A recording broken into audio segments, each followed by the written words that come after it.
believe it or not, I don't know that the debt in and of itself is a problem for the government right now. Why? Because there's plenty of demand for treasuries. If there wasn't a lot of demand for the treasuries, the 10-year wouldn't be at 3.9. Right. Yes. The 2-year wouldn't be collapsing in yield.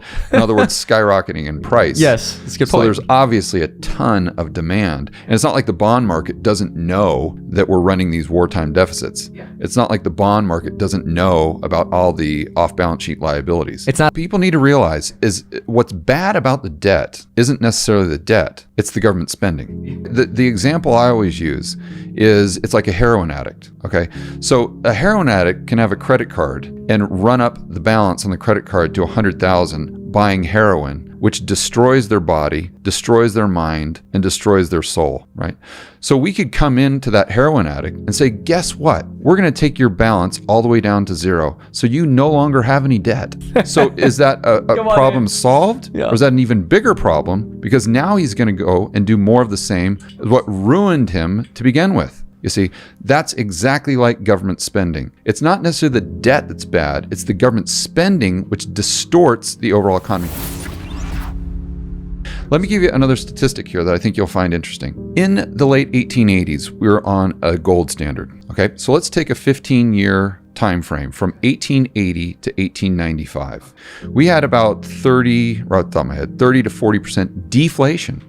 Deflation. Think about the benefit that accrues to the poor and middle class if we had prices going down by 40% over a 10 or 15 year period. Even if their incomes aren't going up, their purchasing power is increasing massively. And by the way, during that time, nominal wages went up. Sure. Not down. If nominal wages are going up and prices are going down, purchasing power for the poor and middle class is just going absolutely through the roof. Yeah. So this is 1880 to 1895. Now let's fast forward, gold standard. Let's fast forward to when the fiat standard went bananas, right? Peak fiat insanity from 2008 QE infinity. to 2020. QE infinity, QT, QE, Whatever. blah, blah, blah, blah, The blah. Q. The Fed's balance sheet to 8-9 trillion. Right. You know, M2 money supply went up by 25% in 2020. Yada, you know, stimmies, But no inflation. Yada, yada, yada, yada. Well, no, we did have inflation. If you look at compounded inflation, the CPI from 2008 to 2023, it went up by right around, let's say, 30 or 40%. Let's rewind to the late 1800s where you saw about the same amount of deflation. Let's just say 30%. Now, what's fascinating about that is that the M2 money supply, the amount of currency units chasing goods and services, went up in the 1800s, that 15-year time frame, by 150%. Wow. Okay, but what will blow people's mind is that from 2008 to 2023 on this fiat standard run amok, it went up by 150%, the exact same. So then what you have to do is you have to ask yourself, okay, what was the catalyst? Why did one 15-year time frame have deflation versus inflation? Or said another way, why did one period benefit the poor and middle class and the other period hurt the poor and middle class? I've done a lot of research on this, and the one main variable that I can find is government spending as a percentage of GDP. If we look at the 1800s, federal government spending was about 5% of GDP. Said another way, the overall output of the entire society came from the private, 95% of it came from the private sector, right? Where now it's 50-50. So who spends money more efficiently? Oh. Is it the government or is it going to be the private sector? Always the private sector.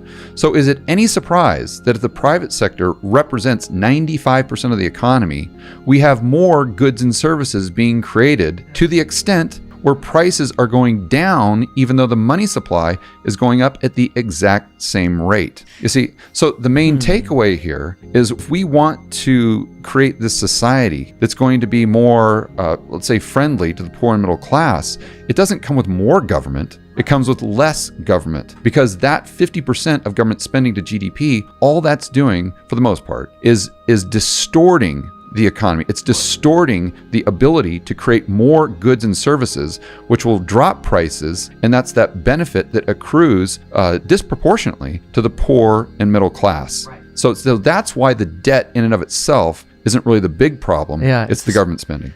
So what's really interesting here is you say, okay, well, George, I get the reference to Japan. Japan's at 230% debt to GDP. Right now, the United States is about 110 or 120.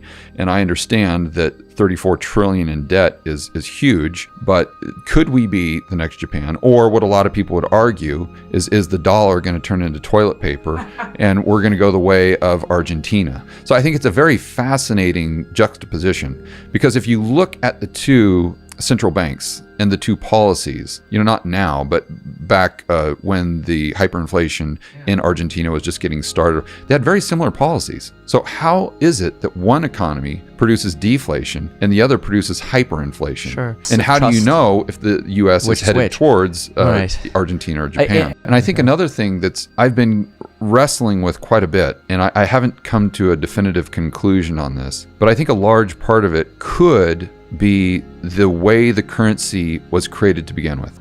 So hear me out on this one. Let's say that I lend you $1, and I do so by just taking a dollar bill out of my pocket and giving it to you.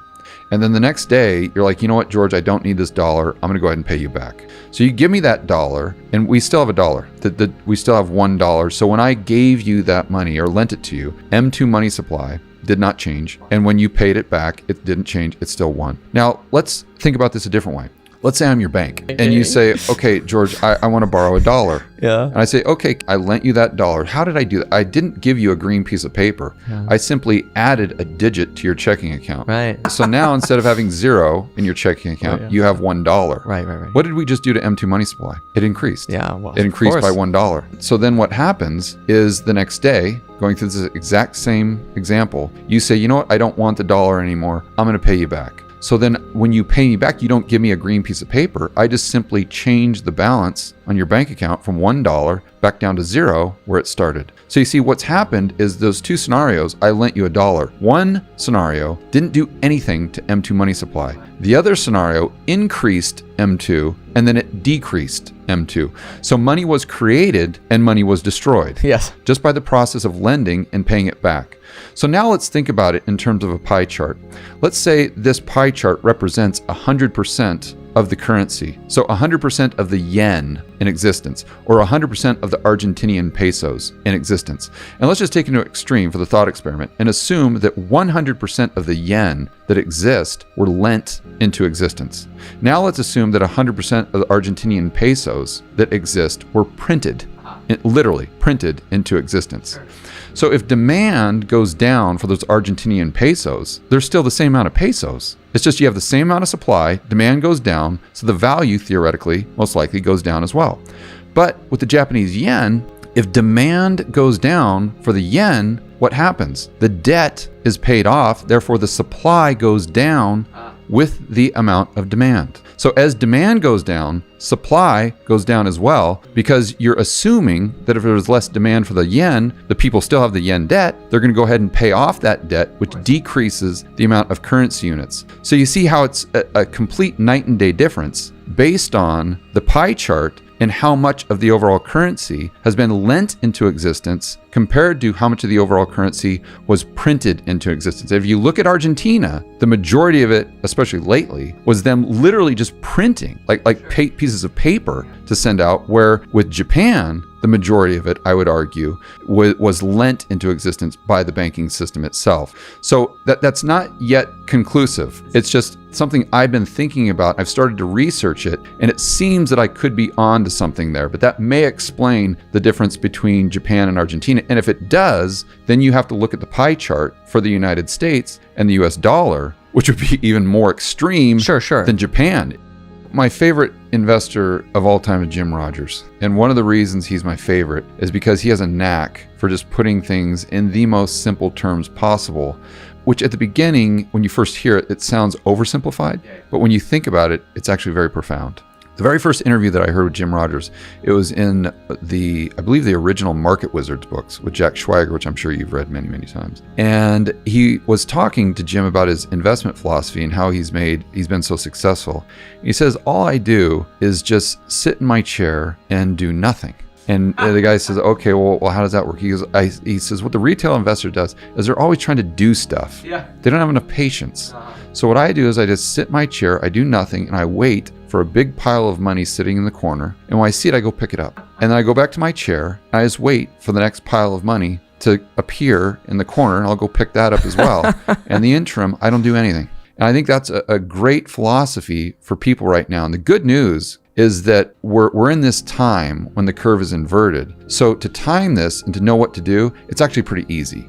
Okay. If you believe, if your base case, after listening to me and looking at the yield curve, is that this time is not different, and it'll likely play out like it has pretty much every single time since the 1950s. All you have to do as a retail investor is sit back, wait, do nothing. Personally, I'm just in gold and T-bills. So I'm waiting to increase and add to that 80-10-10. You've got the main positions that you built, but with that cash position, you're building up a lot of dry powder. You're getting paid 5.5% on that. And then what happens is I'm looking at the yield curve, and it's not complex. All your viewers need to do is watch two numbers: the yield on the 2-year treasury and the yield on the 10-year treasury. That's it. All you have to do is just wait for that 2-year treasury yield to go down lower than the 10-year treasury. Now, is it going to immediately hit the fan? No, of course not. There's some timing there. But once you see that kind of, it might just dip and then go back down. But once it stays there for, let's say, a month or two, you know that that's the trend. At that point in time, you have to realize that that's usually when you have the hard landing, when the Fed will have to start, and I said have to start dropping rates. Right. I didn't say choose to start dropping. That's a big difference. I think the Fed is going to have to drop rates. They're not going to choose to drop them. And then what you do is you sit back, you ask yourself, okay, why is the Fed dropping rates? Is it, or why are we having this hard landing? Is it because of a war? Is it because unemployment's going up? Is it because of the Middle East? Is it, why is it here? Why is this happening? And then you make a decision, you analyze, and you make a decision on what is cheap and what is expensive. And that's the pile of money that's just sitting in the corner. So right now, it seems like all this stuff is happening and it's so complex. But in my view, this is the easiest time to be an investor, because all you have to do is just sit back, build your cash position, have the dry powder, be liquid, be patient, watch the yield curve, and then assess once it's no longer inverted, and then take action.